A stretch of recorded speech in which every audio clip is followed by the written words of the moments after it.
Hi everybody, welcome back to Dark Souls 3. Last time, we continued through the rest of Irithyll all the way up to Anor Londo. Yes, the very same from Lordran, where we defeated the third, and not actually final Lord of Cinder, but the final of the three that were mentioned in the intro at least, Aldrich, Devourer of Gods. He moved up in the world from Saint of the Deep. Right after that, we fought the Dancer of the Boreal Valley, who ambushed us in the chapel up in High Wall of Lothric, and we needed to fight her in order to access the rest of Lothric Castle up there. And we're gonna get around to that this time, but first of all, I would like to show a little theory relating to Dancer of the Boreal Valley, a theory I have. So, you know that throughout Irithyll, you've seen the ghosts of those two people in armor walking by? Yeah, these two. Behind these two Pontiff Knights. I believe that these two knights are Vort and the Dancer of the Boreal Valley walking together. Because the item description for Vort's soul said that he was never far from the Dancer, and also the two's boss arenas are kind of linked in how they're directly across from each other. They're both from the Boreal Valley, notable people from the Boreal Valley who became Outrider Knights by order of Pontiff Sullivan. You fight them in the same area. They're very linked in a lot of ways, so I think those two ghosts are them in the past before they got transformed. And that animation of them walking down that whole path, down Irithyll, might be them being sent out as Outrider Knights. And you get to see kind of like what led to them being what they are. I have no other better words than that, so instead, here we go. Interestingly, this bonfire, when you warp to it, it spawns you here on the path and not next to the bonfire like they usually do. I've decided to go online again for this video because the next area I want to do isn't that interesting on its own, so I thought being online would help spice things up a bit. We'll see if I'll be able to be invaded or not, but yeah. Place the basin at the statue of the Beheading Knight. That's right, the whole reason why we fought Dancer of the Boreal Valley is because we got this from Emma, the High Priestess of Lothric, who died for some reason, because From Software loves doing that. Oh my god, I am one level away from level 69. But anyway, in other news, we gotta place this basin at the base of the statue. At the basin of this statue. Let's do it.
No offense to the Lothric builders, y'all did an excellent job, but doing all of that just to drop a ladder is completely unnecessary and a waste of funds. If the people find out this is what their tax money went to, I think they might be a little mad. Maybe this is why the kingdom fell. So yeah, that was interesting. There's probably a symbolic thing going on there, like the statue's cutting itself, like this is a psychological horror game or something. That would be interesting, honestly. A psychological horror Souls-like. Bloodborne comes close to being that with the Old Hunters DLC. Liar ahead, someone was saying that that wall was illusory, probably, and it's not, the message is only showing up for them. Let's see how this person died. Honestly, how did you die? You must have lured an enemy over here and died to them, huh? Yeah. It looked like we were just standing still at the end there. Okay, so, right away, we have two ways to go. We can go straight forwards. This will take you up to Lothric Castle. And this is kind of the final stretch of the base game. It's the final area, or rather final two areas, because the area is very big and it has like two separate sections. I am going to take care of this last, in terms of base game content, though I am going to exhaust all base game content before we start DLC. So because of that, I'm going to be headed left first, the wrong way, because it isn't going right. Just a, yeah. Starting off, locked door. I wonder if we're gonna be able to get to the other side of this door and open it at some point. fatty ahead. Oh, is that why this guy's... I remember seeing a message around here that said, ah, fatty, and I guess they were referring to this guy? He's not that fat, he's just big. Don't be jealous. Alright, we got another Cathedral Knight, and since this is a later area in the game than the Cathedral of the Deep was, yeah, these hit way harder. So, we're in for it. He's already given himself that freaking poise buff thing. Remember that if he lights his weapon up with some white shininess, every time he hits the ground, he'll spawn like a little mine, and you'll want to stay away from that. Perfect. Yeah, like this. So now when he hits the ground with that buff on, he'll spawn a little mine. Okay. I get you. Oh, like that. Those are the little mines. Somehow they didn't hit me. Cathedral Knight Great Shield. Cool. Alright. I will never use that, but... I never use normal shield, so using a Great Shield... I feel like... this person was pressed up against the corner. I feel like I should at least, like, parry an enemy one time in this whole game. I don't think we're gonna be seeing many parryable enemies in the next area, but maybe on my journey up Lothric Castle I'll do that. Maybe, though. No promises. Up there we can see the big bridges. We are now closer to those two big bridges that we saw from our initial view of High Wall of Lothric. And we're entering the garden and the forest below. Pretty cool. Something here is a little weird, like, there should be a set of stairs you can see along these walls, but you can't from this angle for whatever reason. It's just a little, like, there's somewhere else in High Wall of Lothric where you can go down a set of stairs and get a view of this area over here, but you can't actually see the stairs from this view. So it's just a little inconsistency. That's about it with that, though. Let's go down the elevator. Well, I like the floor pattern. It's all flowery and beautiful. Is there a way to... Is there a place to hop off on this one? Oh yeah, that was it, right there. Well, I'm going to do that, so we're gonna send it back up. Probably for the best anyway. I might die in this next area. Then the elevator will be waiting for me. So yes, I am currently breaking my usual no helmets rule, just because I do think this helmet with this armor set looks really cool, so I'm gonna go with it for a while. Try here! Well, how's my defense looking right now? 26? Okay, that's not bad. That's what medium armor usually gives you, and medium armor looks the best, IMO. Welcome to the Consumed King's Garden. This is probably my least favorite area in the game, but not because it's bad, just because it's so lackluster and uninteresting compared to all the others. It's also very tiny, and I'm okay with that, but, like, it's just such a boring-looking area with not a lot going on in it. You can pass through it in 5 seconds. It's really just, you really just pass through it in service of more secrets coming up later. We got a Titanite chunk, at least. That's good. Anything here? No, I platformed to this thing for no reason. Cool. So I believe all that stuff covering the floor, that is toxic. So we want to get out. In fact, I might want to buy more of these at some point. I don't think Poison Bite Ring will increase toxic resistance. I think it only increases poison resistance. So once we land, we better get out of here fast. Go. Yeah, this is some weird, like, toxic ice. I don't get it. It's just... it's toxic ice. You touch the ice, you get poisoned, even though it makes more sense that touching water would poison you, because then the water would have, like, bacterium in it, or whatever the hell poison is supposed to be. Is there anything in real life that would poison you just from touching it? Because I feel like most poisons are stuff you would consume. Like the poisonous frogs, you know, the poison dart frogs, or any liquid that you're not supposed to drink that has chemicals that would kill you if you drank it. Drank it, sorry, I think that's the right word. The lock-on focused on the total wrong enemy there, can I just say? People seem to get on Dark Souls 2's case a lot for having weird lock-on, but the other games also have weird lock-on. It's not just Dark Souls 2. By people, I mean Mahler in that one in his Dark Souls 2 Response series, which was overall really good. I do think that he's trying to take too much of an objective look at the game and not understand that, like, some people prefer certain things. So aside from that, it was overall pretty good. There we go.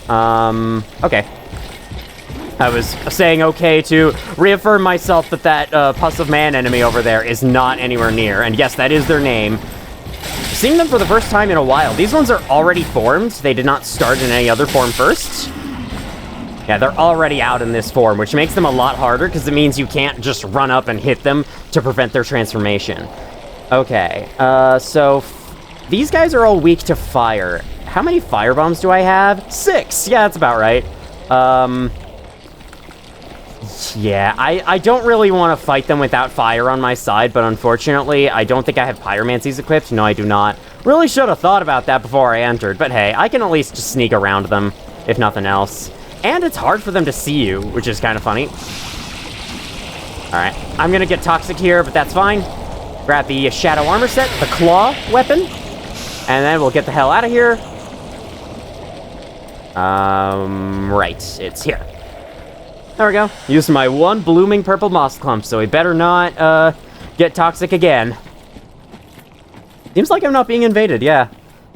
In my main channel playthrough, when I entered this area, I got invaded, like, first thing. Because this is the one video, or this area was the one time I went online in that entire playthrough. But it seems like I still have the invader protection on me, even though it's been for freaking ever since I was invaded last.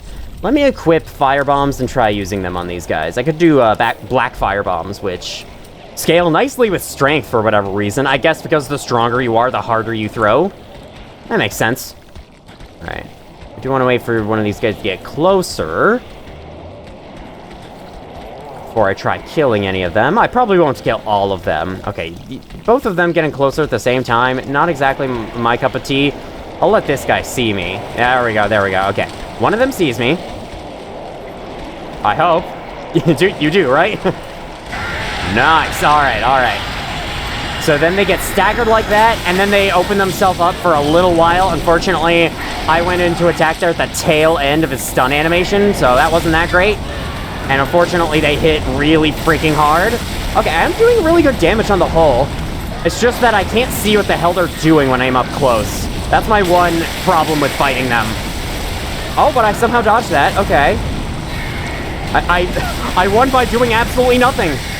I am Luigi. Alright, well, down he goes. I think they drop Titanite shards, if I want to say. Yes.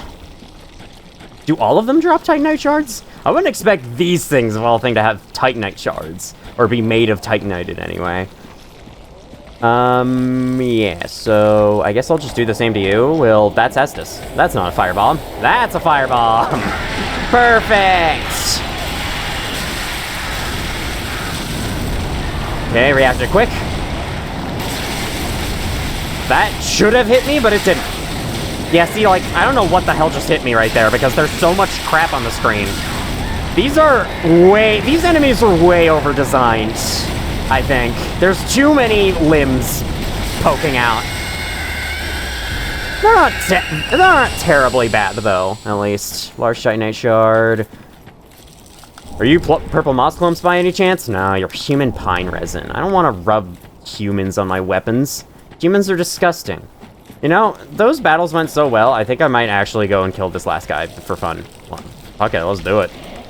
So if the slugs are gonna be fighting me and this guy, whatever. We're gonna be fighting over this guy. Who gets to kill it first? Oh no, that's not good. Whoa, whoa. I do not know where that guy came from, but he's dead now, so... I think that guy would have turned into one of these things had I let him alive long enough. So, thank you. Thank you for killing him.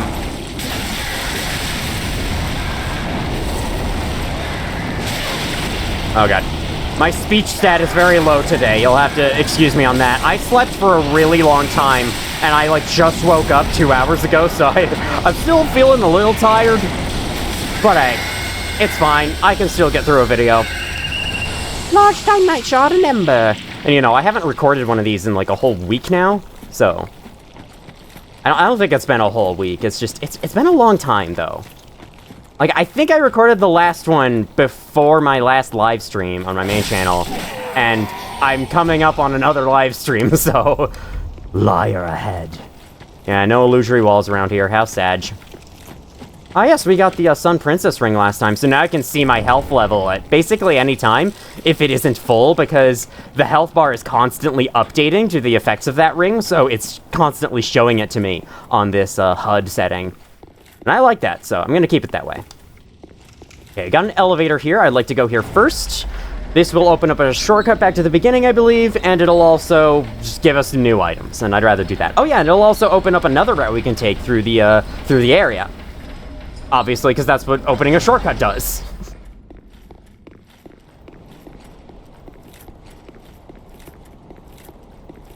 Alright, I don't know if I'm gonna play any actual multiplayer this series. I suppose when the time comes, I could always try the for fun PvP duel mode. Like, there is one of those in this game. If you played Elden Ring and you've played the Colosseums, there is an equivalent of that in this game, in the DLC, so we could play that. But aside from that, I don't really know if I'm gonna be doing much multiplayer at all. I'm just going online on occasion, just to include some funny messages in my videos, you know? Okay. Bunch of hat guys. Oh, you're buffed. You've been buffed by another enemy. I believe those, these hollows up there. These are like hollow clerics, and they have the ability to use miracles to buff enemies around them. So, yeah. They're kind of a support enemy. I wish more support enemies like these guys existed, honestly. It makes the combat encounters a lot more interesting. Yet they're all shoved in this very late portion of the game, rather than being used throughout. Okay, so that's that room. This room is somewhat annoying to run back through every time we die, because this is the shortcut door. Ooh, we pulled to the lock aside. That's not a very common animation. But yeah, here we are back at the beginning. I'll rest at this bonfire since I'm right here, and I've used up a lot of Estus, so... Fine work! Actually, yeah, killing Dancer of the Boreal Valley is fine work, so I agree with that. Sit here now. I do not have an extra spell slot open. And I'm not planning on fighting any more of the Pussaman guys, so I don't think I will equip a Pyromancy. I'm just gonna look at, like, other spells I could be using. Maybe instead of this one, I could try Farron Hail.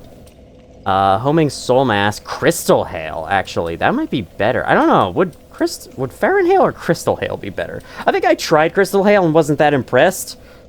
But would Farron Hail be any better? Suppose you never know until you try, right? So...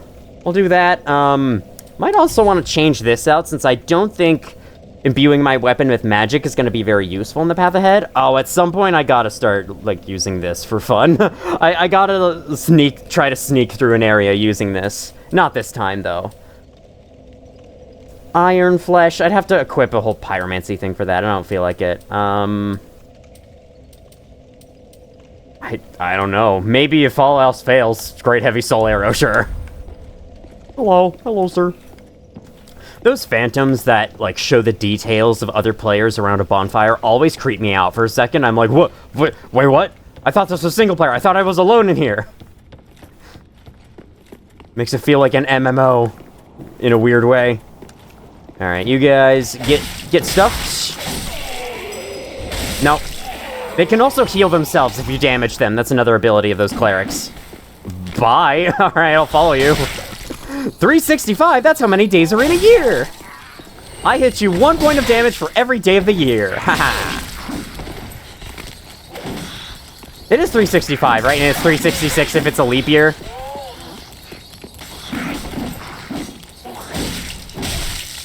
Ow! Owie. Meep, meep, meep. I thought I heard somewhere that daylight savings time is actually supposed to be, like, kind of helpful in a way. I guess it's like when a certain season of the year comes around, you aren't waking up in pitch blackness, and that's what daylight savings time is supposed to do. And a lot of people just hate it for some reason, even though it's really only, like, 5 hours of confusion, and then it's back to proper working order. Maybe a shift in schedule that feels weird at first, but it really should only last like 1 day. There's 1 day of confusion, and then it's back to normalcy, so I really don't get all the hate for daylight savings time. Like, sure, having to remember, oh yeah, it's changing this month, so we better switch all the clocks when this day comes around. That can be annoying, but otherwise, I don't know. Okay, Dragon Scale Ring, I think just boosts miracles, if I'm remembering. Oh no, reduces damage from backstabs, yeah. Only useful in PvP, which I am not playing. I guess you could get backstabbed by NPCs, but, like, This would be a lot more helpful in Dark Souls 1, where a lot of regular enemies could backstab you. In this game, not a lot can. It's really just NPC battles. Okay, so this part's rough. I think I'm gonna hope these guys don't chain pull, and I'm gonna pull them one at a time. So we're gonna get out my staff. I'm gonna Farron hail you, why not? Okay, well, I at least got his attention. It didn't do any damage. I hope that's not a sign of things to come. What the hell were you... Sir? Run that by me again? What were you doing? He, like, leapt in the air. What the hell? Oh, do you have some rocket boots or something? What was that? It was probably the game just, like, bugging out with, when I turned away, it stopped updating him properly, and when I turned back, the game, for some reason, thought he was in the air. I don't know. That was very strange.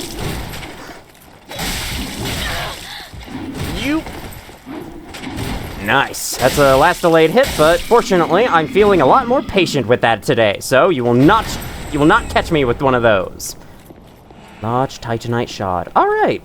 We have Hawkwood the Deserter offering help here as an NPC summon. I believe he is the guy that was very sad in Firelink Shrine. We haven't seen him for a long time now, and he never actually told us his name, but that is his name. I don't know how you're supposed to figure out his name. I guess just, like, look at him and figure that out. That's probably how you're supposed to do it. Why is this bloodstain floating in the air?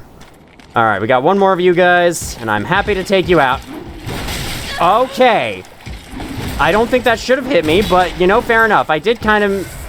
that was a bit of a weird dodge timing from me. I still don't think that actually hit me, though. Yeah, that time I avoided it, so I don't know. And on my main channel playthrough, I was terrible at these guys. Now look at me. I'm doing so much better. It really is true. At the time I was making that main channel playthrough, I wasn't that good at these games yet. I'd only played through Dark Souls 3 once, and I'd only played a little bit of Elden Ring. Whereas now, I have a lot more experience with these games. Ah, yes, Magic Stone Plate Ring, so you do want to kill these guys. It gives you, good magic resistance. Speaking of rings, I actually will swap out the Sun Princess ring.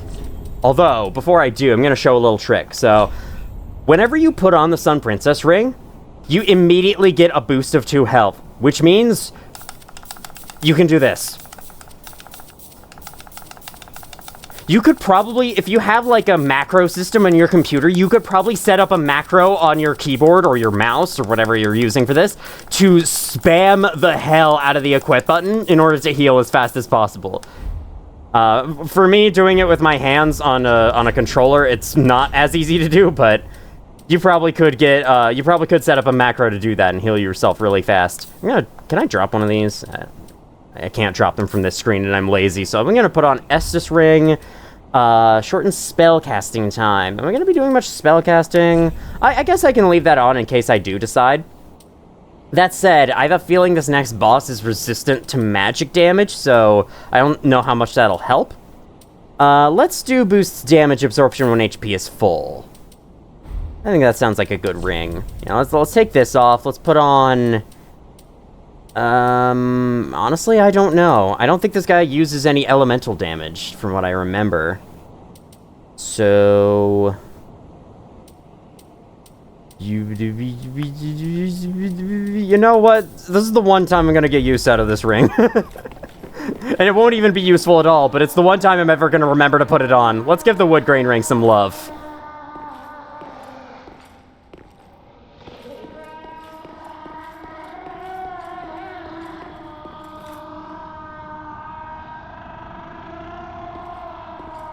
Hey, sir, I'm responding to a noise complaint. Can you pipe it down? The neighbors are annoyed.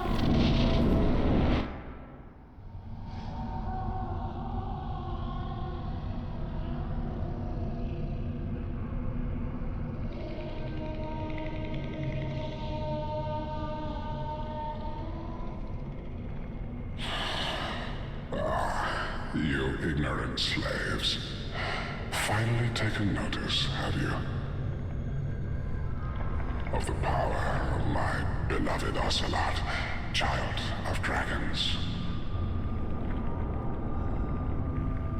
Well, I will not give him up, for he is all that I have.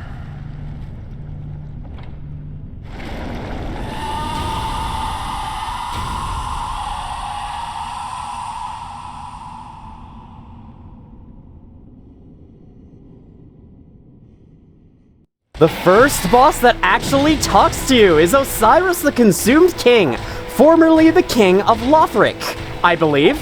But he ended up, I guess reading too much info about Seat the Scaleless and ended up transforming into a similar creature. A scaleless dragon, consumed by magic, supposedly. I'm not really sure what the deal is with him, but that's kind of the basic of it. He also appears to be hallucinating a child in his hands. I don't know, he's holding his hand out as if he is holding something, and you can actually hear crying of a baby, but it's not clear if it's like an invisible baby or if the baby's actually fake. Dear little Ocelot, where have you gone? Are you hiding from me? Come out. Come out. Don't be afraid.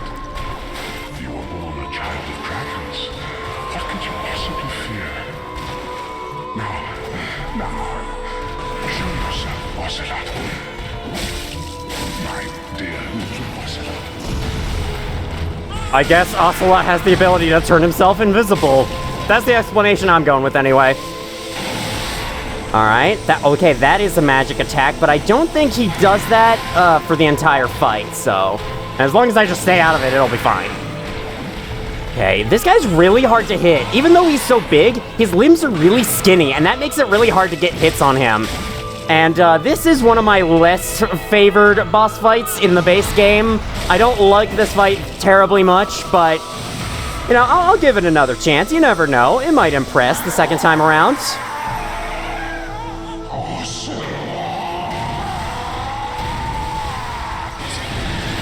After he takes enough damage, he goes sicko mode, and now it's time for Bloodborne Beast. Okay. Yeah, this is kind of like a rejected battle from Bloodborne that didn't make it into that game, and then they repurposed it for Dark Souls 3. I have a feeling that's the story of what happened here. That fucking charge attack, who made that? Who put that in the game and thought that was fine? That is ridiculous. It does so much damage, and there is no wind-up to it whatsoever. There's a certain boss later that has a similar feeling charge attack that, even they have a wind-up for it, whoever they might be. But this guy he just starts moving, and you're expected to do something. I don't know. It's so stupid. It's by far my least favorite thing about this fight. That and the inability to hit him. Okay, I am doing very little damage, honestly. I might want to consider upgrading my weapon or using a spell to apply, like, more damage. Okay. That's Crystal Breath. Fuck you! What the fuck is that? What is that attack? That is so stupid. Literally every time I've been hit, it's that attack. Oh my god. Alright. Flying overhead. Cool. Awesome. Cool. You did great. We're so proud of you, Osiris. You're trying. And you're succeeding so far.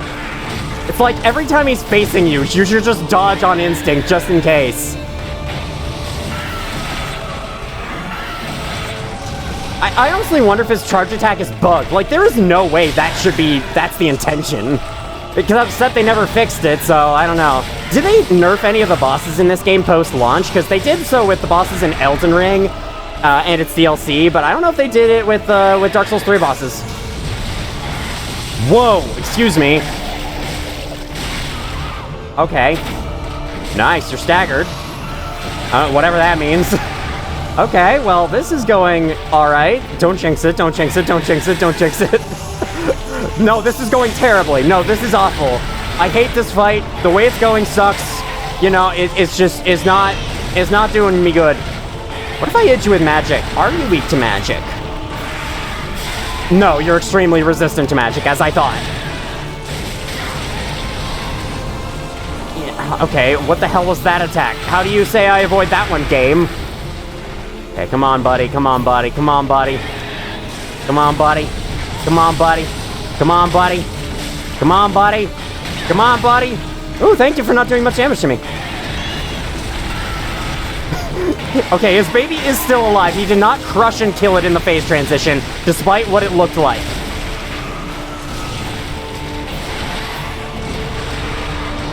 This really is like a Bloodborne boss, where the best strategy is to get behind it as much as you can. Oh, perfect, perfect! Yes! First try again! Oh, thank God. This boss can be really annoying if you take multiple attempts on it. because the run back especially sucks, but oh my god, I beat it first try both times. Yeah, I guess you just have to get behind it, and then it's not a very difficult fight. The charge attack is the one thing that can kill you, but he chose to use it at the best times towards the end there, so yeah, thank you, Osiris, for making that easy. Huh, it's a mob enemy. Yep, I don't know what that means.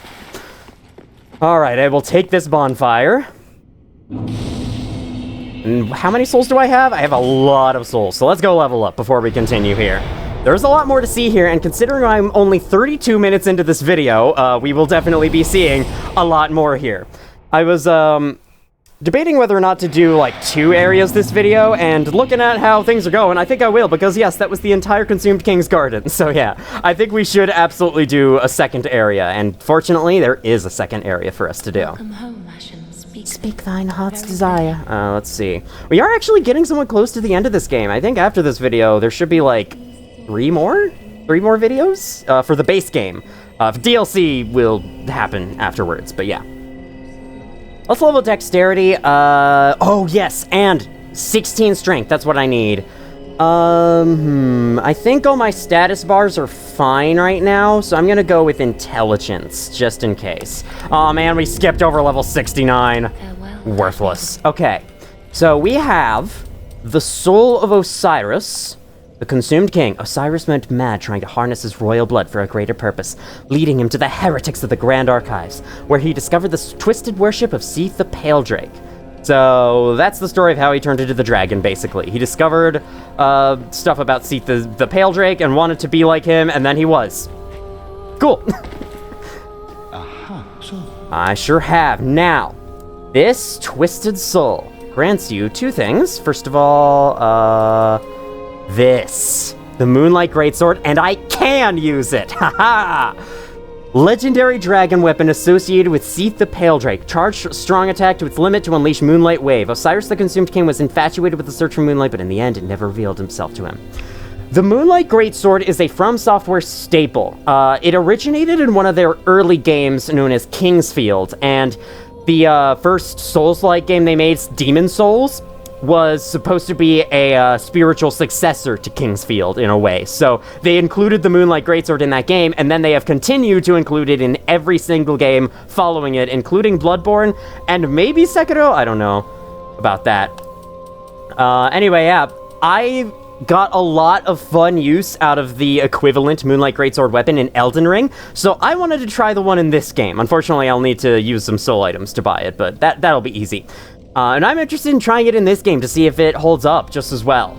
Unfortunately, it does... Okay, no, it does scale most with intelligence, and that's what I have the most of right now. So yeah, it doesn't scale at all with dexterity, even though it needs 11 to use, whatever, right? So yeah, I'm definitely gonna give this a go.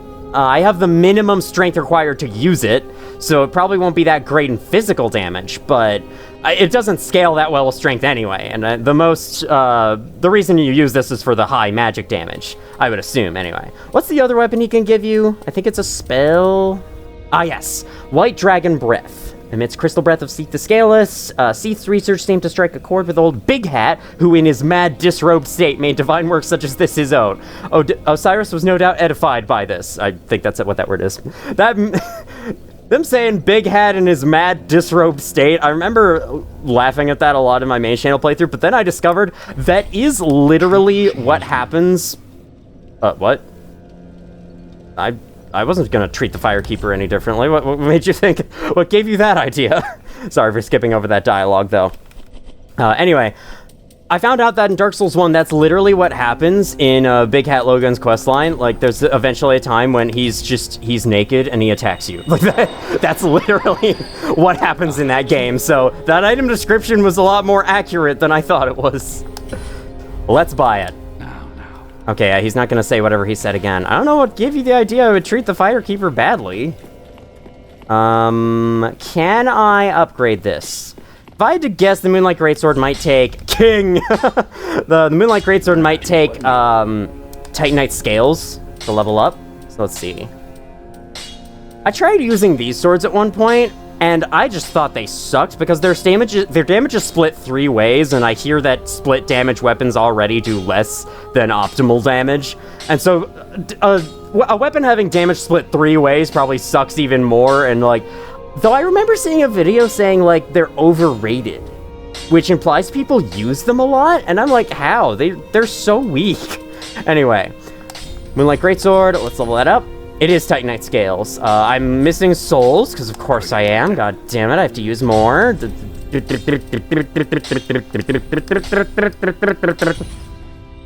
This should give me a lot. There we go. I don't necessarily need to upgrade it all the way, but I would like to get it a decent way. Okay, yeah, I'm out of Titanite scales now, so I'm gonna have to collect more of those before I can upgrade it any further. Let me equip and use it, though. Let's see what it's like. Moonlight Greatsword, +3. Oh man, this is gonna be cool. So, let me read about its skill. Moonlight Vortex. Draw sword back and thrust to unleash torrential moonlight. I'm gonna take this to Consumed King's Garden, and then we're gonna try it out there. Although, first actually, don't you have something new? You know, I was thinking about leaving for another round of thieving. There must be something of use in Lothric Castle. I'm aware of the danger. That castle is a death trap. Not a single man has returned from the castle unscathed, even back in the day.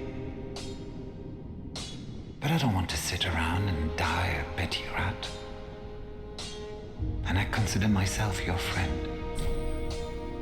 Sure. Thank you for placing your trust in me. Don't you worry. I know Lothric like the back of my hand. Do you know, like, the front of your hand? You should probably know Lothric, like, your entire hand before you go out there, but... Goodbye. That's just my advice. I will leave for some time. So long for now. Do stay safe. Sometime indeed you will be leaving for. Alright, we'll get more into the details of that as time passes. For now, time has not passed yet, so let's get back to Consumed King's Garden and try out our new toy. Osiris, the Consumed King. Leather gauntlets. Gloves made of soft leather, a common form of protection. I love how the item descriptions in this game, some of them tell entire fucking stories, and then some of them are just like, they're gloves made out of leather, man. I don't know what you want from me. Push and shove this open. Here we are. Alright. In Elden Ring, this would be the entrance to a catacomb. So down here we have a new enemy? Well, these guys are dead, but they are a new enemy elsewhere in this game. Let me try out the skill before I continue. Okay, so that is like a thrust. Oh, is that all it is? Hold on. Is that all the skill is? Just a stab? Maybe if I press it again? Because, like, in Elden Ring, you can, like, launch projectiles with it. And I thought that was the deal with it in every game. Seems like that's it. Okay, that's disappointing. Well, I'm sure it'll still be fun, and it's a new weapon, so let's give it a good old college try. This guy is a man serpent of sorts. Oh, I just realized this weapon is weighing me down. I'm gonna die. Okay, cool.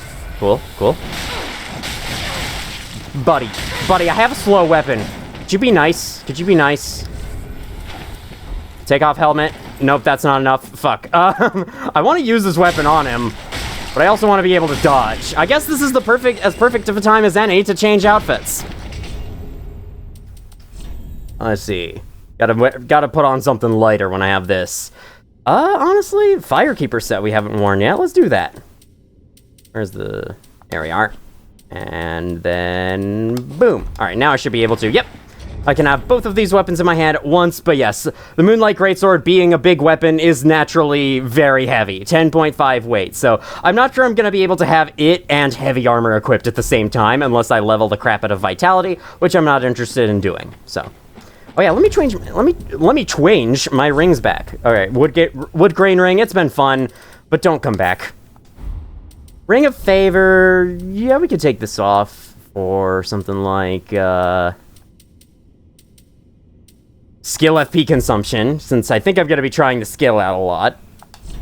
We can leave the rest on, though, just because we haven't worn the Estus ring and the other thing very much. Right here, this guy is sitting in a weird-looking pose. I guess it's not that weird-looking. It's just like a meditation pose. And now that we have the Path of the Dragon gesture, we can do it too.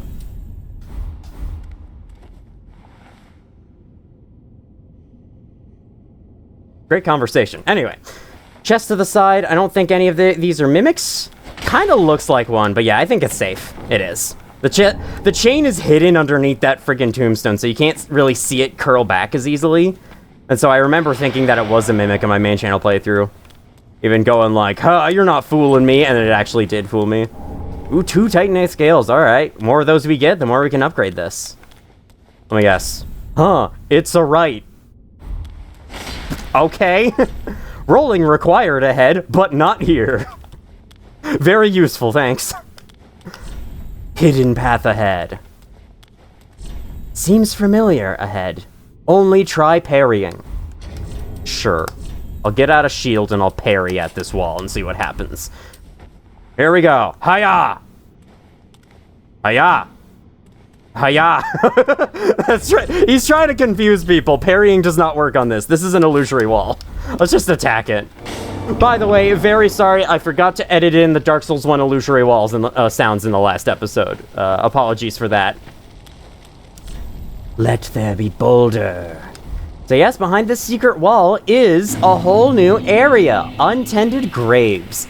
I don't think we're going to be taking fall damage a lot through this area, so I will not re-equip the Silver Cat Ring, even though I just took fall damage there, and that bothered me. I just realized how low my stamina bar is. It was only that big because I had the Ring of Favor on, and that's pretty funny. Shriving Stone. Well, you know how I said this is a whole new area? About that? This is actually the same area as the Cemetery of Ash from the beginning of the game. And I mean that quite literally. I don't just mean this is an identical copy of the area. It's actually not really a copy of the area, honestly. It's the exact same area, just with a dark filter applied and new enemies sprinkled all over. But we are in the exact same space of the world as the Cemetery of Ash takes up. I think that's pretty cool. Oh, God. Let's get started. Oh, my... Okay, that was cool. I remember liking greatswords a decent bit on my second playthrough. We'll see how they hold up for us here, especially against these fast guys. I might have to switch off of it temporarily for this. But don't worry, we'll have plenty more chances to use it. Yeah, I just want to take these guys out quickly because they're so fucking annoying. Can't stand them. No, no more screaming for you. Thank you. You really had to attack me at just the right time, huh? Spamming roll to get out of there. It's all I can do. What the shit? Alright, poison's not bad. Just stunlock you. There we go. Oh my god. I hate you. I hate these guys. Fuck you! Oh! Oh, I see. Charged attacks shoot something. Alright, because in Elden Ring, the skill attack for this weapon, or for the Moonlight Greatsword in that game, is that you charge it up. You charge something up, and then for a limited time, strong attacks will shoot a projectile. But here, it's you have to charge attack, and that shoots a projectile. And it actually shoots it for free. That's pretty cool. Unfortunately, you know, in a game where enemies move this fast, there aren't that many places where you can get a charge attack off. But, you know, there's still opportunities to try at least. Like there, I did it there. I've been messing up my words so much today. I'm so sorry about that. And I'm doing 200 damage with a light attack. Dude, that's awesome. Oh, that's so cool. Yeah, I'm gonna have fun with this weapon. Let's use it. Alright. Yo! Damn, I like that. Because, like, the strength weapons in this game are the only ones that really hit hard. Because I feel like, you know, dex weapons do hit hard, but only after a huge combo of attacks. And I like doing a ton of damage in one single attack. That's something I really like about games like this, is being able to hit for hundreds of damage just from one attack. So, I think strength weapons might be my favorite type of weapon in this game, honestly. Even despite how fast the enemies move compared to you, I think that still remains the case. Alright, I'm just gonna do this. Now, unfortunately, free aiming the projectile sucks, but you can always do this. That was perfect! Alright, hello, Pupper. How are you today? Okay, that's fine, that's fine. We got it. Don't lock onto that one! Ah! Silly game, not knowing exactly the right enemy to lock on. It's such overkill, but I love it. So I'm gonna do it all the time. Isn't there a second Grave Warden? Maybe I fought them already. Okay, I think there's another dog around this corner. Because, yeah, they replaced all the basic hollow enemies with dogs. They really downgraded this area. Perfect. 500 damage. Man, earlier in the game, I would only, like, dream of doing that much damage to things. I do think, again, a downside of this weapon is going to be that if we attack an enemy that's very magic resistant, it's not going to do a lot. And in that case, we'll just switch back to the Twin Blades and use that instead. Speaking of magic-resistant enemies, I wonder if the enemies over here are magic-resistant. Yes, I do have the Sun Princess ring on, so I must have full health. This place again? I know. This time, we have to fight 2 of these big crystal lizard guys. Though, they will give us upgrade materials, so it is worth a while. Oh god, okay.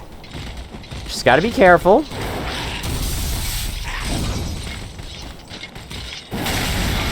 Oh god! Yep, okay, these guys are resistant to magic. I knew it. I knew it. Yeah, this does so much more against them. But for any standard enemies that are, like, weak enough to magic, the Moonlight Greatsword freaking rocks. Oh, shoot. Cool, Sonic the Hedgehog. I wonder if the original Sonic the Hedgehog jingle is supposed to be like Magickin's name, like that. If it's supposed to go, Sonic the Hedgehog, he's so fast and furious, dude. You can play as him right now. Something like that. Also, I have no idea what that large lag spike was. Sometimes Dark Souls 3 just does that. It's some quirk with From Software's engine, most likely, and the PC version, because I don't think that ever happens on consoles. That's the thing with From Software games. They're designed for consoles, not PC, and you can tell. Or, well, I guess you can't really tell. It's just that PC versions of these games have a lot more bugs, or tend to have a lot more bugs and issues with performance than the console versions do. Perfect. Well, not perfect. I took a lot of hits and used a lot of Estus, but otherwise, perfect!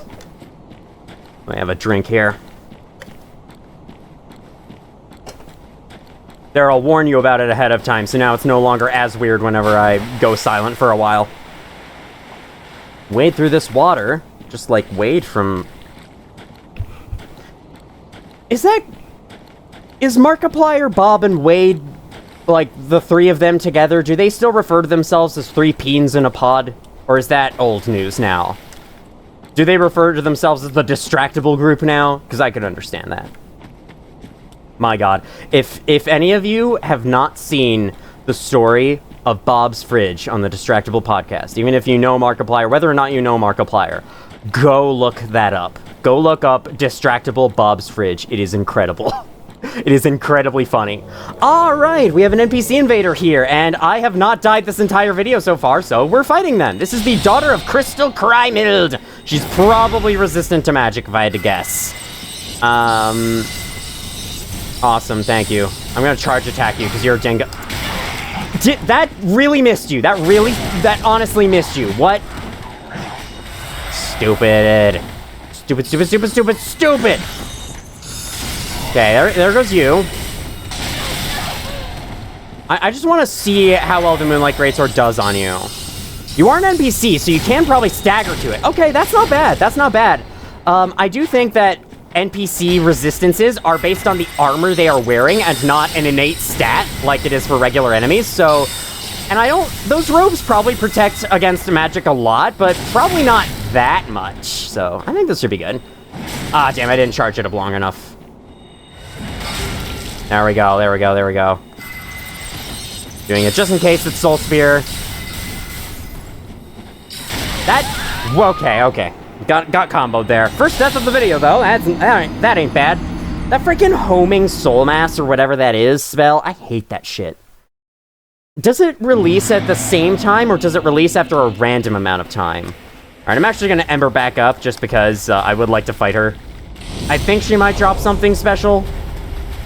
Fortunately, I will never have to go down that corner again for as long as I live. And, honestly, most of the areas around here were optional, so I just have to kill, like, 2 Grave Wardens, and then we'll be back in business. Pow! Oh my god! I can't get enough of this, man. This weapon's doing so much.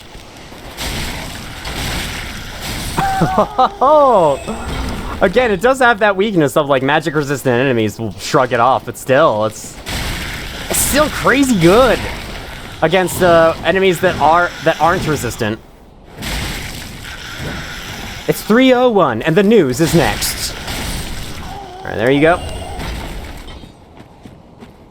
I wonder if my local radio station is the only one to say stuff like that, and I just kind of revealed my location in the world. Eh, whatever. I live in Minnesota, what of it? Good luck finding me. It's a big place.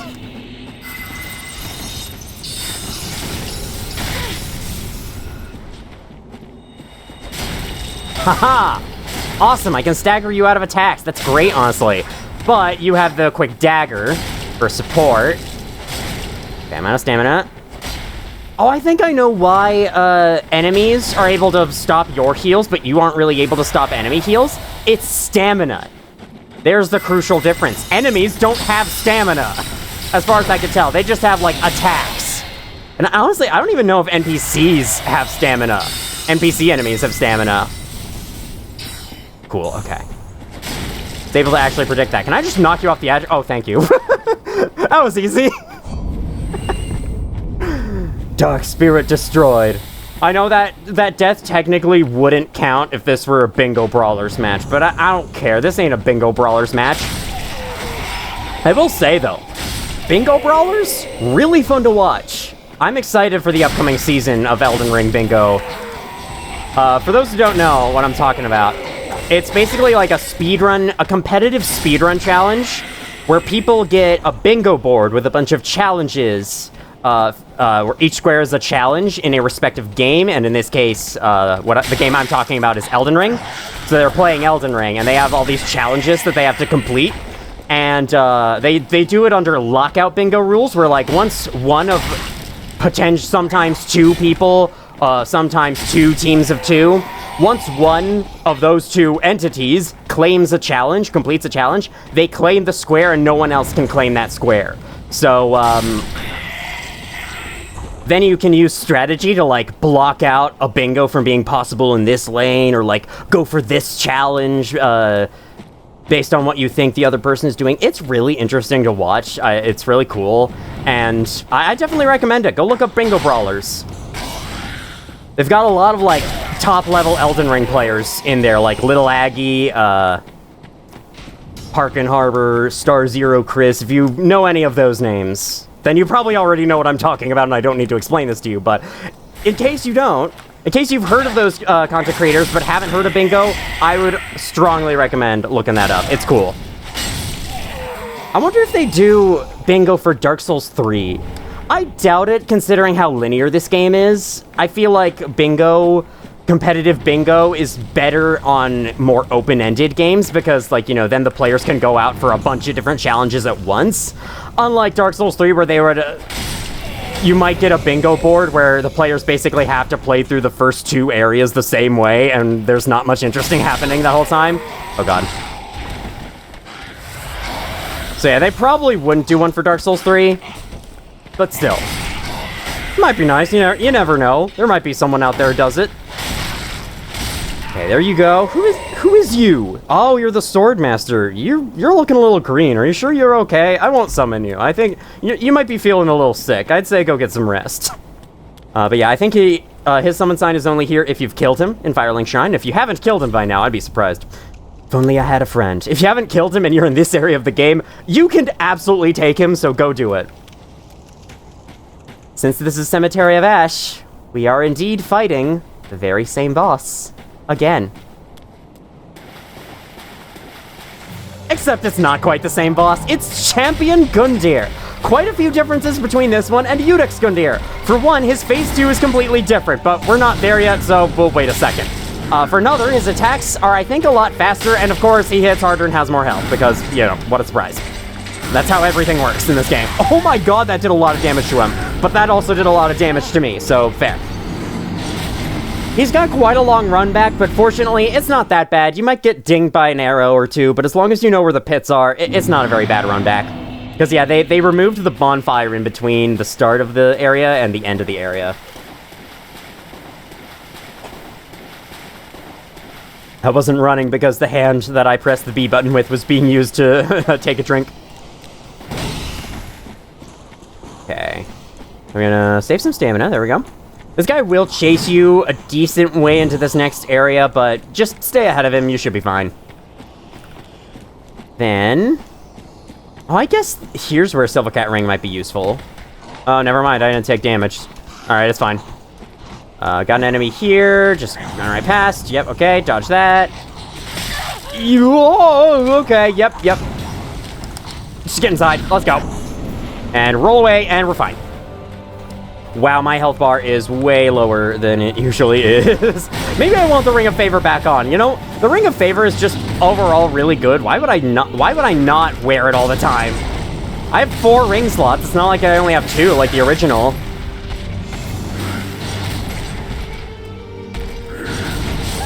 Oh, that can... okay, you can pull it back out of the ground. Didn't know that. This guy's attacks I'm still not very used to. So, just warning, I might suck this up a lot of times. I could always reduce the skill FP consumption. I like the rings I have. I think we'll definitely take this off and put on the Ring of Favor again, just because I need it, okay? Oh, wow, that's actually not a very big health increase. Maybe I should level Vigor.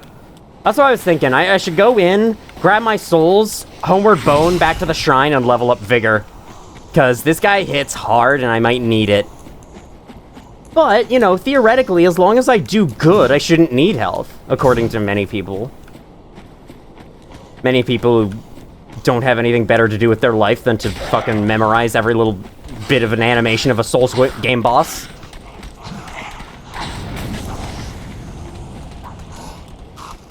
Yeah, I think this is the main reason why I will probably never... oh yeah, I'm not actually wearing anything on my head. Let's fix that. Why I will probably never get that good at Soulsborne games. It's just because to get very good at Soulsborne games, you need to play them a lot. Like, you need to... you don't deserve this. I know that was a player message, but I like to think that was the game going like, nah, you don't deserve to get your souls back. Alright. Oh yeah, have we hit a multiple of 15 yet? So I can change my icon in the corner? Totally forgot that was a thing I like doing. Alright. Anyway, yeah, you need to play these games so much and, like, memorize every little thing about the bosses, and frankly, there are other games I want to be playing than Souls games, so I just can't do that. Oh god, okay. I don't think this is such a great weapon for this battle. Don't fling me off the edge. Whoa. Okay, I don't think this is such a great weapon for this battle. Just because it's so slow and he's so fast. I think there will definitely be times when a slow, strong hitting weapon will be useful. This is not one of them. Unless I'm patient, but funny thing about that, yeah, I'm not. Okay. There we go.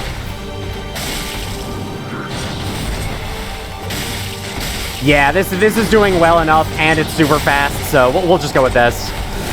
Okay, that attack sucks. It's really weird. Okay, no critical hits, but I can get some bonus damage in there. I should have gone with the left trigger hits there. Oh, fuck. Okay. Waiting for an opportunity to heal. I don't know if he's gonna give me one, though. Cool. I don't know if those rocks can hit you after they're flung. Probably can. This is the one and only instance of boss reuse in the entirety of Dark Souls 3, and I consider this game, this one of the biggest strengths in this game, the fact that every single boss is wholly unique, and, like, really fun. I think aside from 1 or 2, there's a lot of great bosses in this game, and this is the one time where they ever reuse any. And I think that's cool. Certainly a lot better than Elden Ring. But, you know, Elden Ring kind of had to do that if it wanted to achieve such a grand world with so many little things to do in it. And Dark Souls 1 was rushed as hell, so was 2. Okay, good. He didn't do a shoulder... I think he can follow that up with a shoulder bash, but he didn't there. So I'm very thankful. I don't know... I dodged the first one, but I was not able to dodge the second one. I just straight up wasn't able to dodge. I don't know the deal with that is. Okay. Cool. Drink.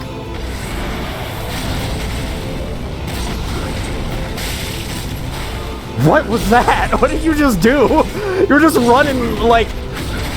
And then you changed your mind or something? Makes sense.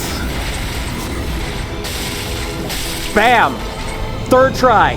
He knocked me down to death instantly the first 2 tries, and then the third try, I got it down. I don't know.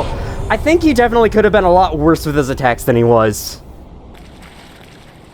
That is really true, isn't it? I am just kind of lucking my way through this game. I'm not actually, like, good at it. I'm just getting lucky. Nah, I'd say I'm good at this game. I can beat all the bosses within not too much time. I'm just thinking of how much I struggled against Dancer of the Boreal Valley last time, when usually I don't. So yeah, I don't know. Anyway, I'll rest here, I'll refill my stuff, and then... Yeah, that was... Well, that was not the entire Untended Graves area. We have a little bit more to go, but that was the boss, and that was not too bad. It was really fun as well. Soul of Champion Gundyr. Once, a champion came late to the festivities and was greeted by a shrine without fire and a bell that would not toll. I'm guessing a shrine without fire is what we're going to be seeing next, if this place is anything like Cemetery of Ash. There's a cool fact with this game, which I will tell you about in just a second. Just real quick, I'm going to look up a calculator to see if 70 divided by 15 isn't even. It is not. Okay, 1 second. There's 1 second. Okay, so 60. It's 75. That's the next multiple of 15 I'm looking for. All right. Anyway, what I would like to do here is jump off the edge and die.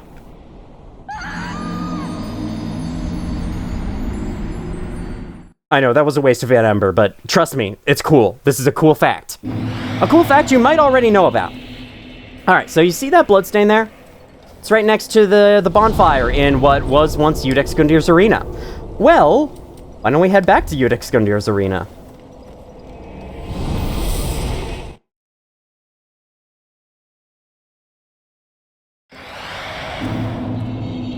Indeed, the bloodstain remains here. Your dropped bloodstain is placed in the exact coordinates of the full world space where you died, wherever it is.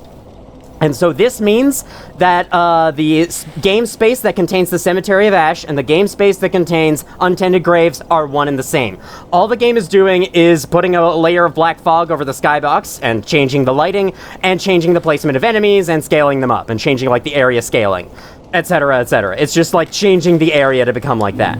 This means that if you're not confident of retrieving your souls anywhere in the Untended Graves, you could go back to Cemetery of Ash and retrieve them there, since it's a much easier area. I just thought that was cool. Anyway, back to Champion Gundyr. There's also a neat hint to that, the fact that Untended Graves and Champion Gundyr are on the same window of the fast travel menu as the Cemetery of Ash. But yes, to prove this further, people have used cheats or, like, I think debug mode in order to fly themselves up to the area where you drop out of the Consumed King's Garden in the Cemetery of Ash. So yeah, the areas really are one and the same.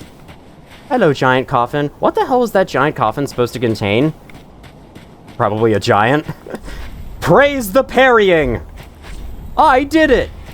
Be wary of tough enemy. I'll be honest, I think parrying in games is a little overrated. I don't really like it. I never really liked having to do it in Breath of the Wilds against the lasers from the Guardians. I never really liked, or I guess not the lasers from the Guardians, lasers from the last boss, more accurately.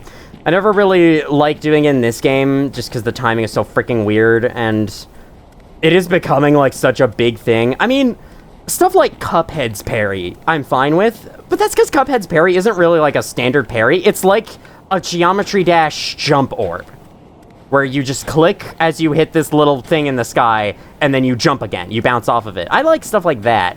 which I don't really consider parrying, even though I guess it's kind of the same kind of mechanic. You press a button to time something so you can bounce. I don't know, but either way, I've never been that big of a fan of traditional parrying in games. I mean, I guess the way it's implemented plays a big role for me. Anyway, another news, we have Black Knights. Oh, I am amazed that I dodged that. And that, what the hell? Wow, it's like really hard to hit things that are lower than yourself in these games, isn't it? The same goes for the enemies. Wow, I remember when these guys used to freaking scare me because they were incredibly powerful, and now look at this. Now look at this. I have this freaking Moonlight Greatsword.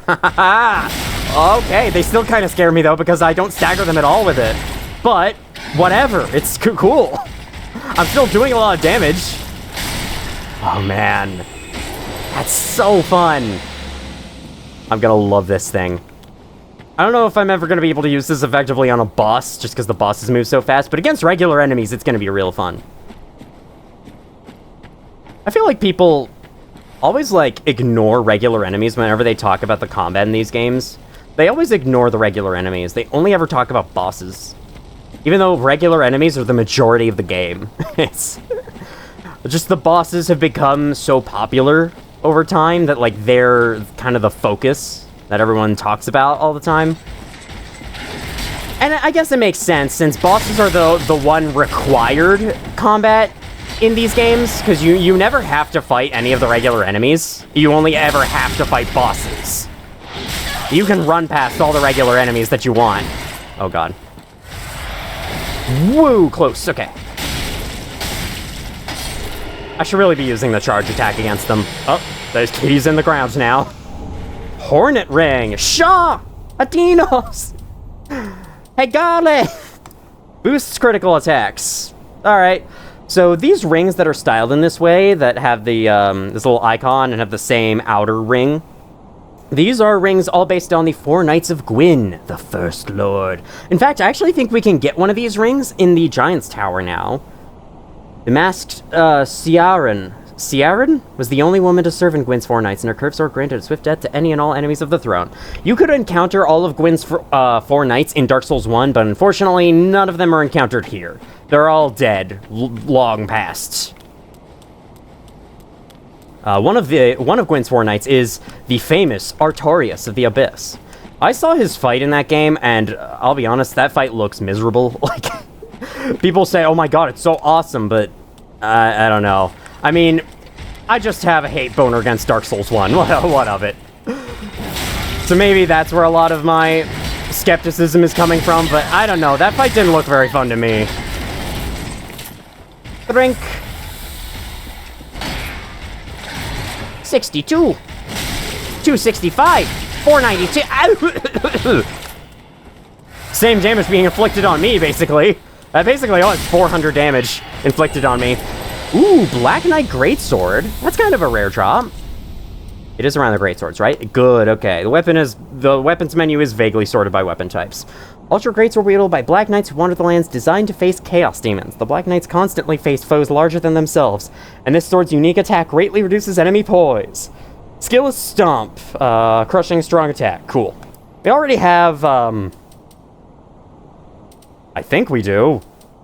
Yeah, the Black Knight Sword. Well, I guess this is the Black Knight Greatsword, so that makes sense. It's a Black Knight, it's a Greatsword, but it's an Ultra Greatsword. Is this? Okay, yeah, this is a Greatsword, but this is an Ultra Greatsword, despite being named Greatsword. I don't know.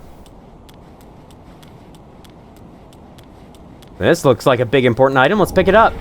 Chaos Blade. Is that in any way related to Swordmaster? I guess we'll find out when we read about it, maybe. I think I remember skipping over this, or I would usually skip over this, but I think this had something interesting to say. Sword is not unlike a thing misshapen, granted life, but never welcome in this world. In other words, chaos itself. Okay, not really. Wow, chaos is not belonging in this world. Only order is allowed. The creators of Dark Souls 3 probably picked Team Order in Splatoon 2. Or Splatoon.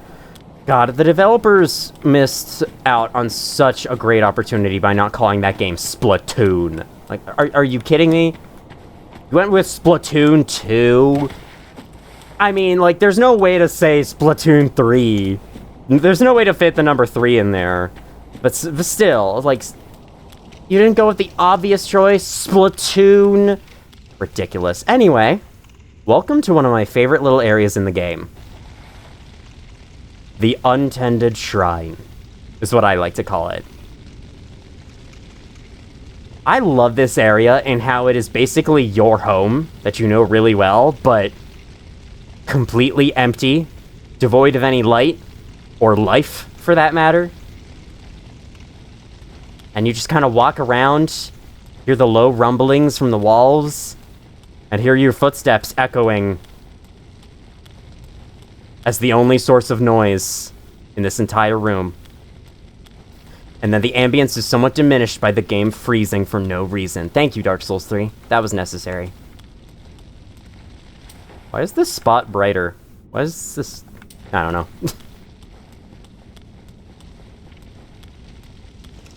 Go down here.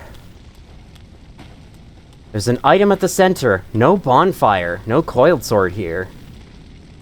But there is a coiled sword fragment. And this is a really, really useful item.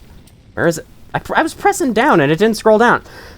This returns caster to last bonfire used for resting or to the bonfire in Firelink Shrine can be used repeatedly.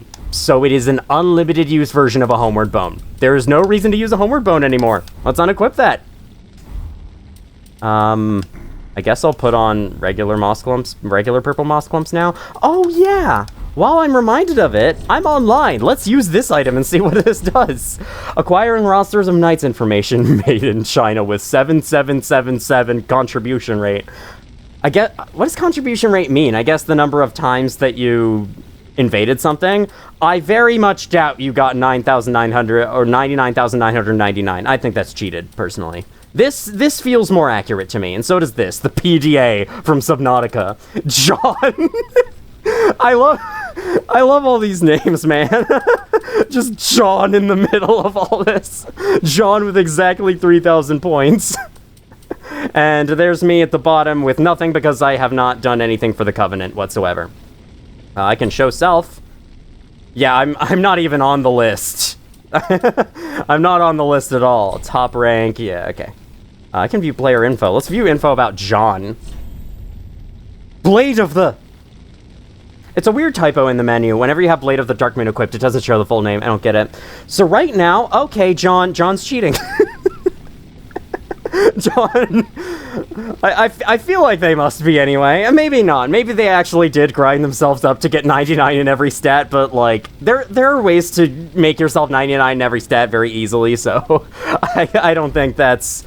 I'm suspicious of that. How about Made in China? Made in China is only level 125. So yeah, they might be a real player. How about you? Yeah, I believe that. Just look at how high that soul cost gets, though, the high levels, man. Visions of Dark. So I'm not completely sure what the Untended Shrine here is supposed to be. Like, if this is Firelink Shrine in the future, or maybe even the past. Because, like, I think there's the theory that when you're in Firelink Shrine, the Cemetery of Ash area, you are technically in the past. Hollow's Ashes. This is only here if Yoel is dead in Firelink Shrine, or I think if Yuria's gone. It's either that or just Yoel is dead. Takes but a brief glance at this thing to easily envision Londor, the foreboding land of hollows. Sorry. My terrible speech today just sucks. The theory I'm going to go with is that this is Firelink Shrine when the world eventually loses the light of the first flame and starts to turn into the Age of Dark. This is what happens. Or, rather, actually, no, that's not. That's the wrong theory I have in mind. My theory is this is what the shrine looks like right now in the present time where you explore the rest of the world in, and the Firelink Shrine you keep going back to is in the past. So, like, this is how far the flame has faded. And by exploring it in this state, you can encounter this illusory wall that disappeared instantly. That's definitely how that's supposed to work. You can find this item, the Eyes of a Firekeeper. Said to be the eyes of the first Firekeeper and the light that was lost by all Firekeepers to come. it reveals to the sightless firekeepers things that they should never see. Specifically, it reveals the dark to them. I'm not exactly clear on what all this means, but you can give this to the firekeeper in Firelink Shrine to go down a different route for the ending to the game. You can choose, instead of linking the first flame at the end of the journey, you can instead choose to usher in the Age of Darkness that would come if the first flame fades. I don't know why seeing Firelink Shrine in this state is what, like, gives you the idea to do that, but you can do that if that's what you want. And you have to come to this area in order to unlock that option. King! Are these the same messages from Firelink Shrine? Or are the messages at least split apart between the two areas? Secret ahead. Yeah, nice. I wonder if people lay those messages down and they stand there and watch the player phantoms hit the walls because of them.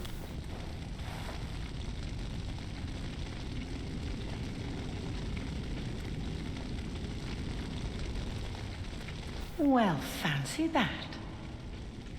A lost lamb wandereth in, with nary a peep from the bell. Well, thou shouldst my purpose know.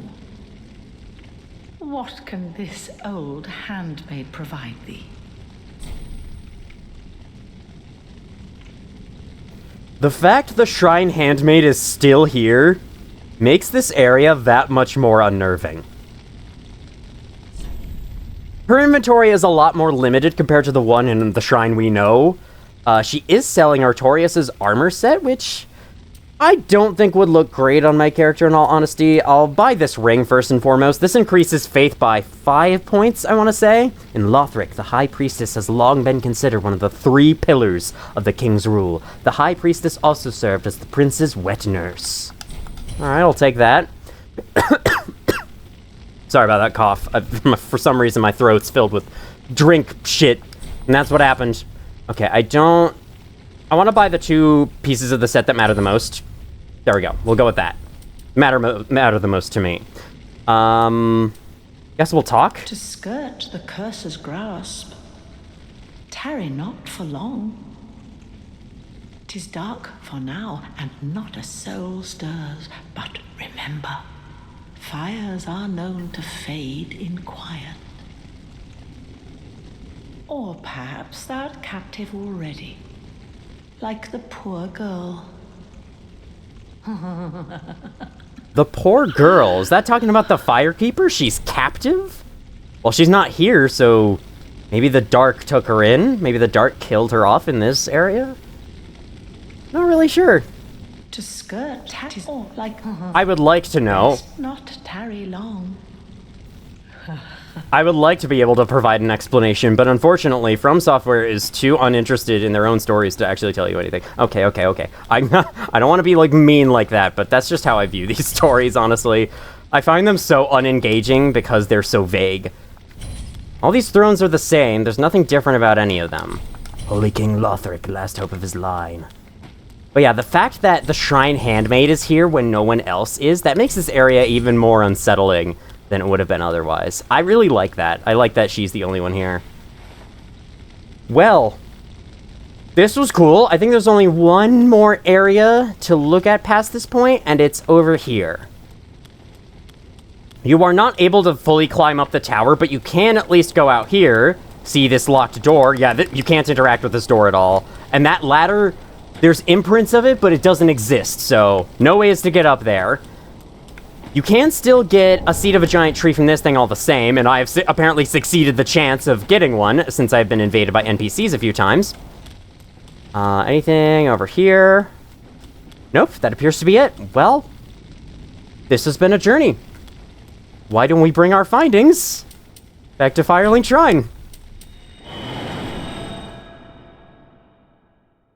Morn's leggings. Alright, so before I show the Firekeeper the eyes, I would at least like to level up, maybe buy more stuff from the handmaid, give her the Hollow's Ashes and whatnot. Speak thine heart's desire. So yeah, we now have this option. I'm gonna level up first. And for once, I'm gonna do Vigor. Oh my god, I'm at 22 Vigor. Yeah, I should probably get that up. You know what, let's give it 2 points. And then 1 point for Intelligence. Sure. How about that? well, Ashen One. I think I've unlocked a new spell with that 30 intelligence. Yes, I can now equip Dark Edge. Cool. Ah, well met. How may I... Can I talk to you? Ashen One. No. I thought when, you talked to the Shrine Handmaid in Firelink after talking to the one in Untended Graves, she would have something new to say? Ah. But no, apparently not. It hasn't worked on either of my two most recent playthroughs, so... Alright, well, I'll just give you the Hollow's Ashes then instead. Ashen One. No, no! I don't mean to backstep away from you. Gracious, let I... Okay, same thing. What does this unlock? I can't really tell. Perching stones, probably? I don't think those were there before. Black fire bombs were from patches, I think. Probably new armor set. Undead Legion, no, that's from Abyss Watchers. Ah, yes, the Dancer's armor set. We can buy this now. Well, next time I have a boatload of souls, I will definitely do that, because I love the Dancer's armor. That did not come from the Umbral Ash, though. In fact, I have no idea what came from the Umbral Ash. Hey, you want my Horsehoof ring that I don't need? So I just remembered I have it. I have two of those, and I don't need both of those. Take it. Thank you. Ashen One. Okay, now, I think my magic staff and my, something else has fallen a little behind of upgrades. Oh yeah, my Estus Flask. Since I have a new Estus Shard, I will definitely get that upgraded. Catalysts, here we are. Heretic Staff, let's get this upgraded. I need this. There we go, we'll go with +8. Now I can reinforce the Estus Flask. I don't think I have, okay, 10-4, that's perfect. I will take that. I don't think I have an Undead Bone Shard or anything like that. No, seems like no. Should I use some more soul items and buy more stuff from you all? Let me check y'all's inventories. Ah, yes. So I think by the end of this playthrough, I would like to have all these sorts, all this stuff purchased, but, you know, in the meantime, it's kind of hard. Oh, for this, I need a lot of faith. Why does this one not need any faith? A mistake? Well, I guess... Oh, right, these are sorceries, these are pyromancies. Pyromancies scale with both intelligence and faith. I'm not sure if it's like you can level up one stat but not the other and still get the same benefits, or if it's you have to level both to get the most out of pyromancies. But either way, that's how pyromancies work. And these are miracles, so they take only faith. Makes sense. Well, these ones take intelligence, so... Except for this one, which does need faith. I don't know. It's weird. Firestorm sounds kind of cool. Yeah, you know what? Let's get Firestorm. Though, you know, I'm more likely to be using sorcery, so maybe I should be looking at Orbeck's inventory first. But I have the souls now, so let's just buy it. Boop. Perfect. You're my apprentice. Don't forget. He says something new, now that we've bought a bunch of stuff from her. Cool. I saw you sitting down as you loaded in on the screen. Perfect timing, too. I'm in need of a diversion. Yeah, I know. There's not a lot to do around Firelink Shrine. Soul Spear is an eventual goal I'm gonna hit, but we need 2 more intelligence points for it, so I don't see any reason to buy it right now. I'll probably just save it for later. Irina does have a quest where the way to continue it is to buy all her miracles. We'll get to that. We'll have time. We'll have time to do all of that for the rest of the series. For now, I guess there's nothing left to do. Oh, wait.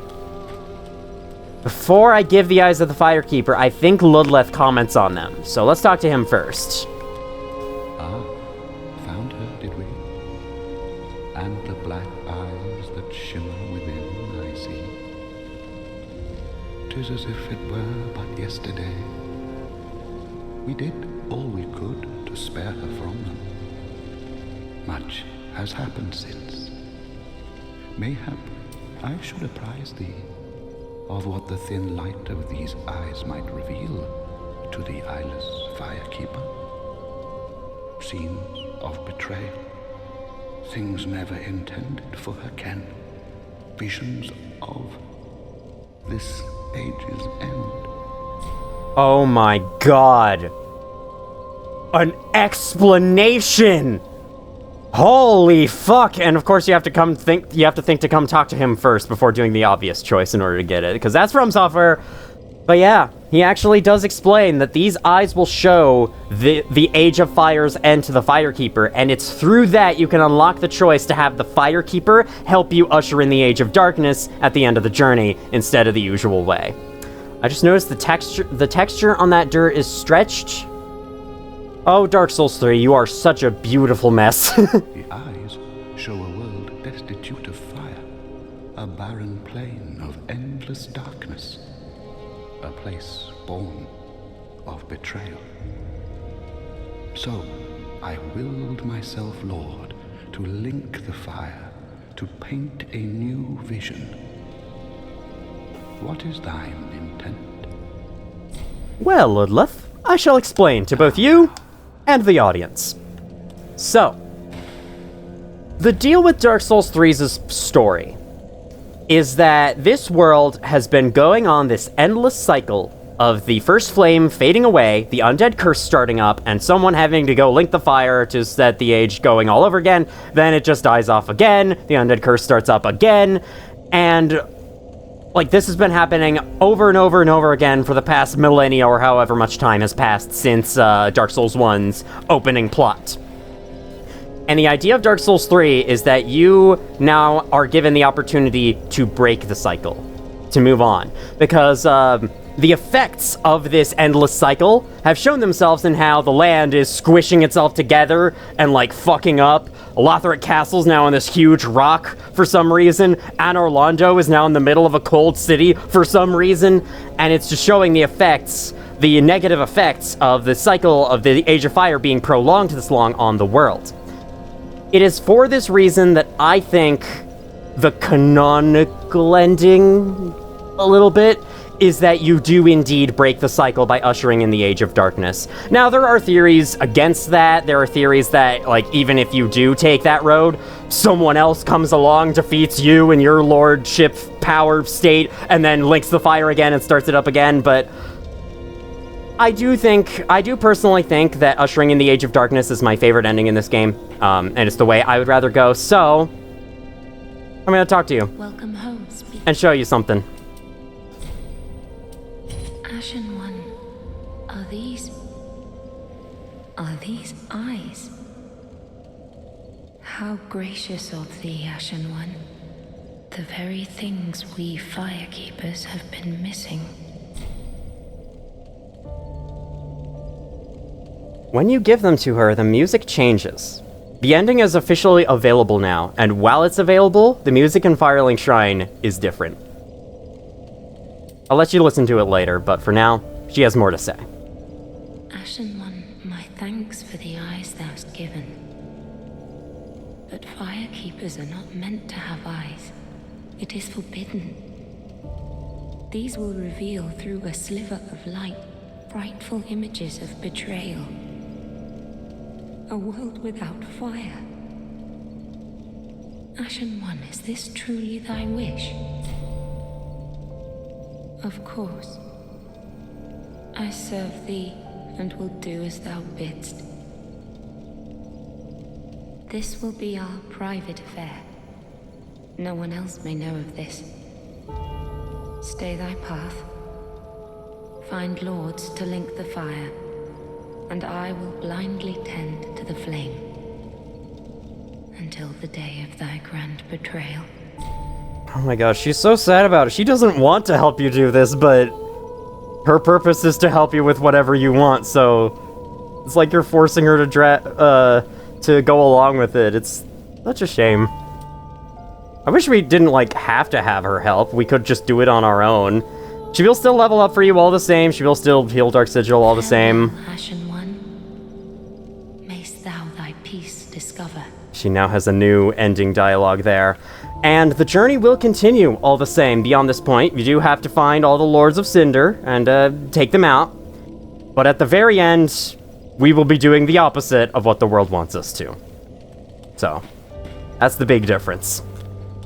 Now, about this being a private affair that only we and the Firekeeper know of, someone was listening in. Aha, so the eyes. Or what, were they?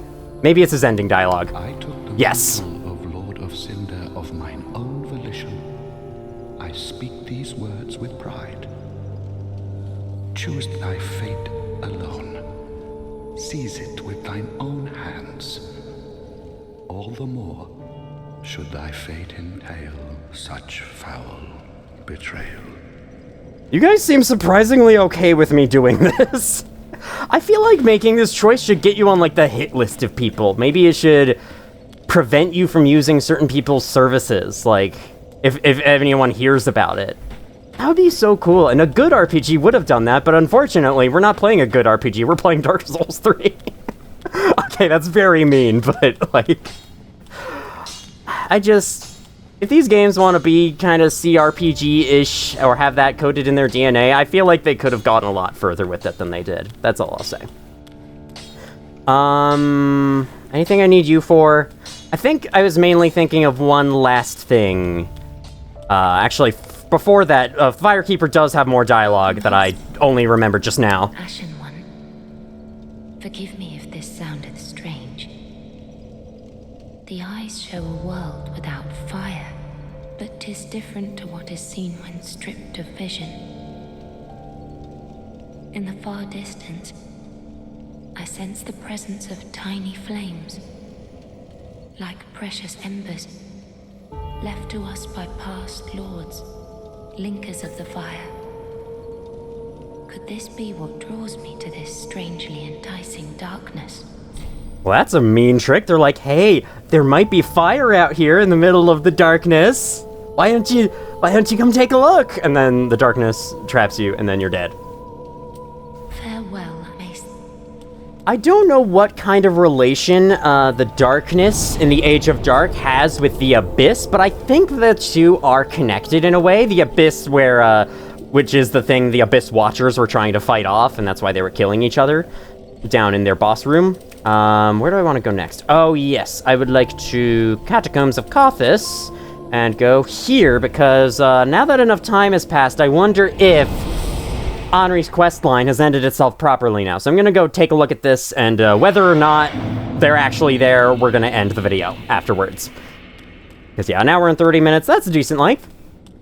Just goes to show how short both those areas are, though, like, wow. Alright, after this video, though, we're gonna continue on with the rest of the base game content, and in that way, there's actually only one optional area left, and then we climb up Lothric Castle in the video after that, which will take us quite a while. Will probably take us 2 episodes, so, yeah. But then we'll be done with the base game, then we'll move on to DLC, so that'll be cool. Alright, so like I said before, I think in the last video, there should be a grave for Horus down here. And there still isn't. Alright, I don't know what's happening.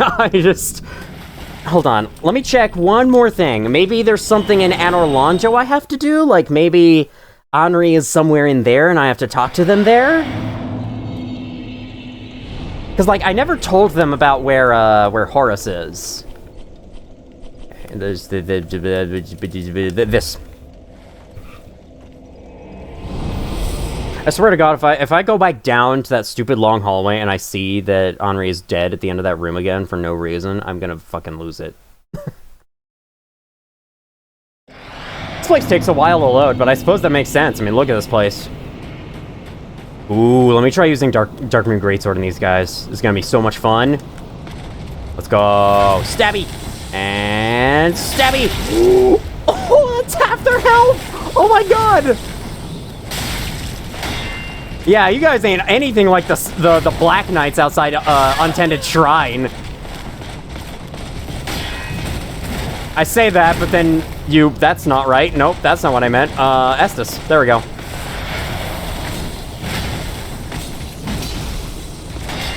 Put down your shield! God damn it. Alright. I'm mainly here just to check for one NPC, but I got too carried away fighting these guys. Very sorry. It's bloat. It's bloat added to the video. Nah, I don't care. This is my second channel. I do what I want. Yaw! Alright. Too tight of night. Now, I don't know where Henri would be out here. Okay, well, there's a prism stone here still. Is the game just bugging out? Like, it's not progressing their quest when it should be? I doubt they're anywhere in here, like, with all the enemies around. Alright, well, I'll just give up here. Yeah. We'll go back to Firelink Shrine, we will end things, and then, next time on Dark Souls 3, we're gonna be headed to the last optional area in the game. You've never sat there before. Is that a new sitting position, now that you're sad that I'm going to kill the world instead of save it? Welcome home, speak. Welcome home. You're still greeting me somewhat warmly. Kill me, and strip these eyes from my person. I will return as the firekeeper I once was, as it has always been.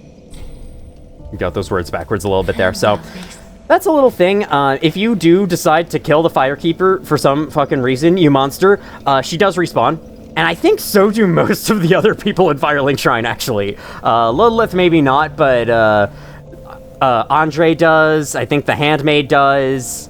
So yeah, all the important NPCs will just respawn if you kill them, so that's kind of funny. But killing the Firekeeper is the way to return the Firelink Shrine back to normal, in case you're like, you change your mind for whatever reason.